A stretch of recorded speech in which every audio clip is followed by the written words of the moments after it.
नमस्कार, स्वागत है आपका द न्यूज़ लॉन्चर पर। मैं हूं अशोक वानखड़े, लेकर आया हूं आपका अपना कार्यक्रम डायरेक्ट हिट। आज ऐसी कुछ बात प्रसार माध्यमों के बीच आई है कि 56 इंच के सिलेंडर पर अब मुहर लग गई। मोदी के प्रधान का इस्तीफा रोका था मोदी ने। चौंकाने वाला सच सामने आया। 25 साल का अहंकार मिट्टी में मिला दिया या मिट्टी में मिल गया। क्या धर्मेंद्र प्रधान ने इसके पहले इस्तीफे की पेशकश की थी और क्या प्रधानमंत्री के अहंकार ने इसको रोका था? खबर यह है कि प्रधानमंत्री ने 2 बार धर्मेंद्र प्रधान के इस्तीफे की पेशकश पर मना किया था। सरकार ने ठुकरा दिया था। फिर ऐसा क्या हुआ कि फिर इस्तीफा मांगना पड़ा? सूत्रों के मुताबिक धर्मेंद्र प्रधान ने छात्रों के आंदोलन के दौरान 2 बार इस्तीफा देने की पेशकश की थी, लेकिन सरकार ने मना कर दिया। बाद में सीजेपी के आंदोलन के विस्तार, सुरक्षा एजेंसी की रिपोर्ट और कानून व्यवस्था की चिंताओं के बीच सरकार ने इस्तीफा स्वीकार कर लिया। शिक्षा मंत्री पद से शनिवार को इस्तीफा देने वाले धर्मेंद्र प्रधान के रेजिग्नेशन को लेकर अब अंदर की कहानी सामने आ रही है। सरकारी सूत्रों के मुताबिक नीट पेपर लीक विवाद और छात्रों के आंदोलन के दौरान धर्मेंद्र प्रधान ने 2 बार अपने पद से इस्तीफा देने की पेशकश की थी, लेकिन दोनों बार सरकार ने यानी नरेंद्र मोदी जी ने इसे अस्वीकार कर दिया।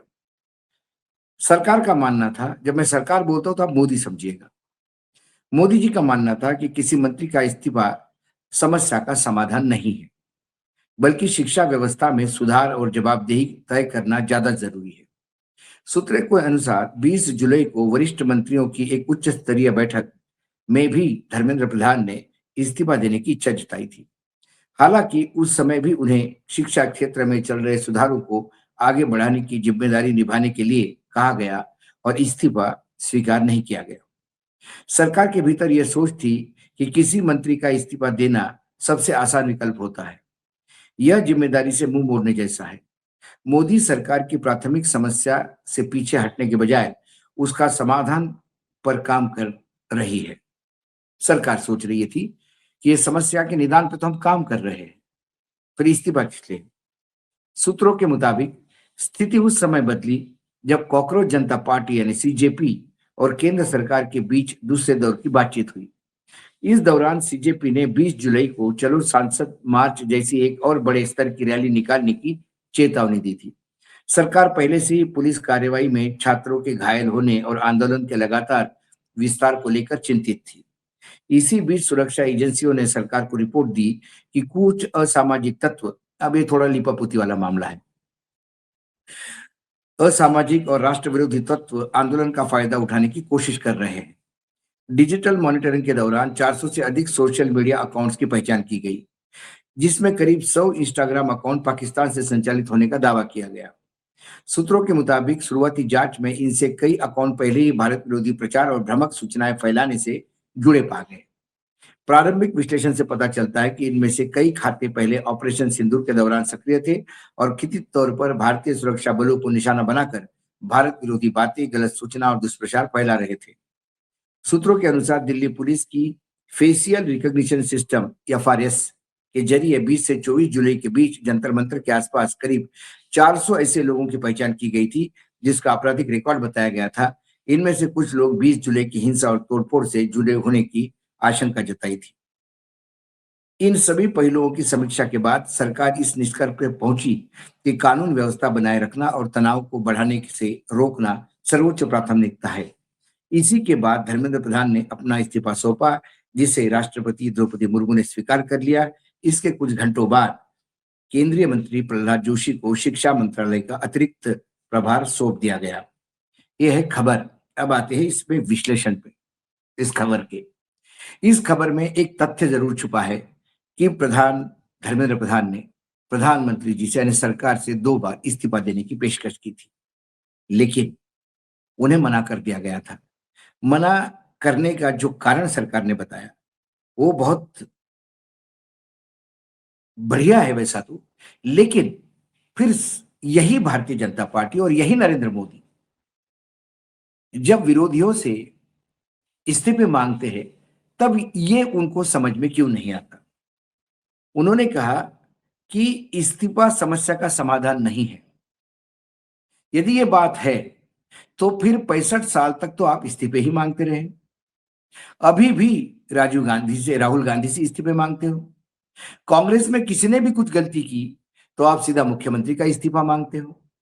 राहुल गांधी को अपने पद से इस्तीफा देने की बात करते हो। और ऐसे कई वक्तव्य है इस्तीफा मांगने के, जब प्रधानमंत्री मुख्यमंत्री थे तब आपको ये समझ में नहीं आया था कि इस्तीफा लेना इस समस्या का समाधान नहीं।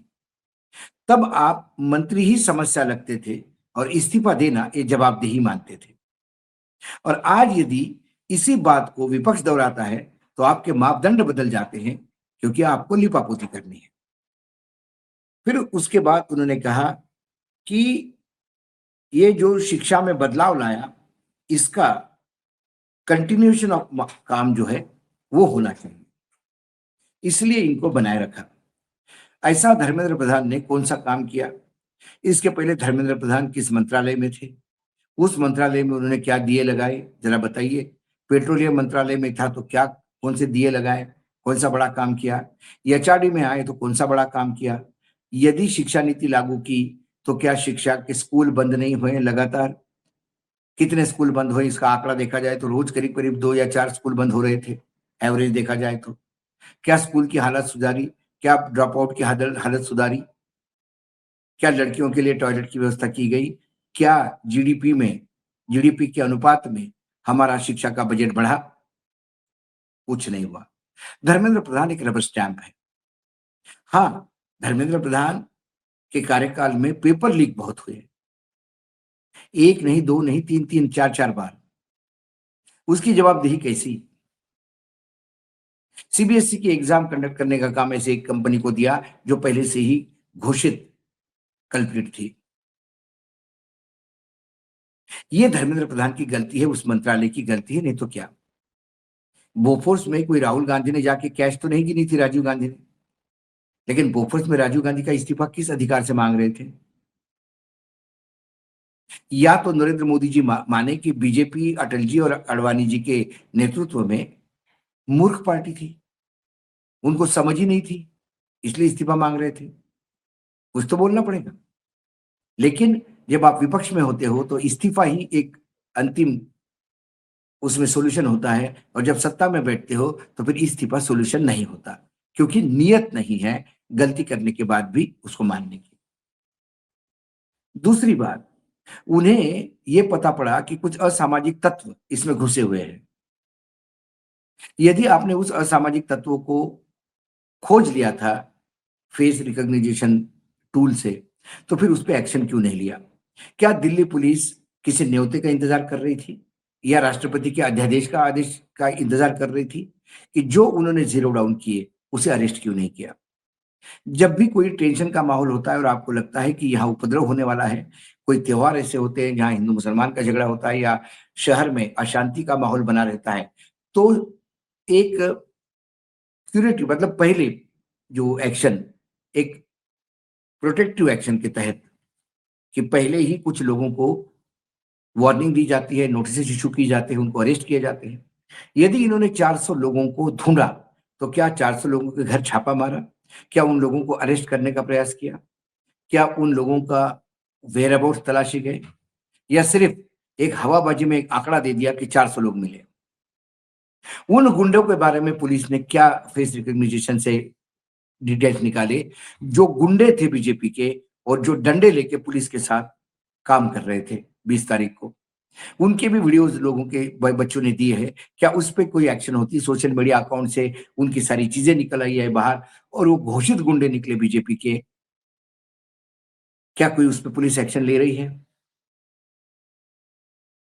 या सिर्फ ये डरा रही है, या सरकार की जो बुरी हालत हुई है उस पे लीपापोती कर रही है?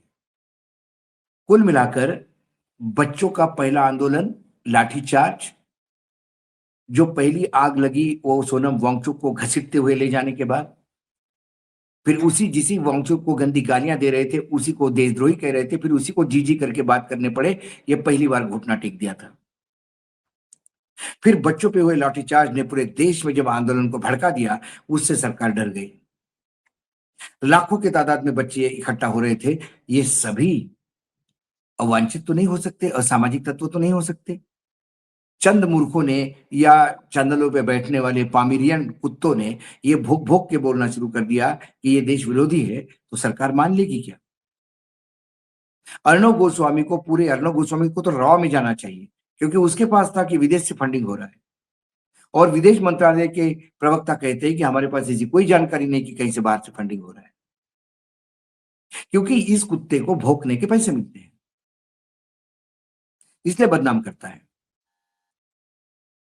यदि इसको लगता है कि आंदोलनकारियों को बाहर से पैसे मिलते हैं, उसके सूत्र है, तो मेरे भी सूत्र हो सकते हैं, बताते हैं कि इसको पैसे मिलते हैं भौंकने के।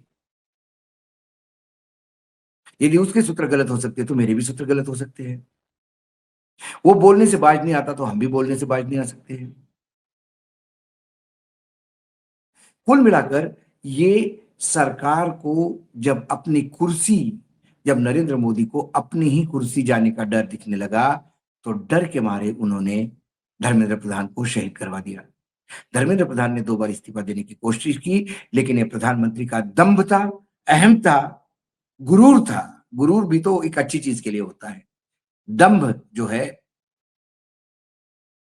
वो कभी भी अच्छा नहीं होता। प्रधानमंत्री होने का दंभ, सारी एजेंसीज अपने पास होने का दंभ, पुलिस द्वारा असंवैधानिक तरीके से बच्चों को पिटवा सकते हैं, ये दंभ, ये जब सब जीरो हो गए, तो प्रधानमंत्री के पैर लटपटाने लगे। और फिर जिसने इस्तीफे दिए वो तो मान्य नहीं किए, लेकिन बाद में उससे इस्तीफा लिया गया और धर्मेंद्र प्रधान का इस्तीफा हुआ। सच्चाई तो ये है। आज डायरेक्ट हिट में इतना ही। कल फिर आता हूं किसी विषय के साथ। तब तक के लिए नमस्कार। देखते रहिएगा न्यूज लॉन्चर।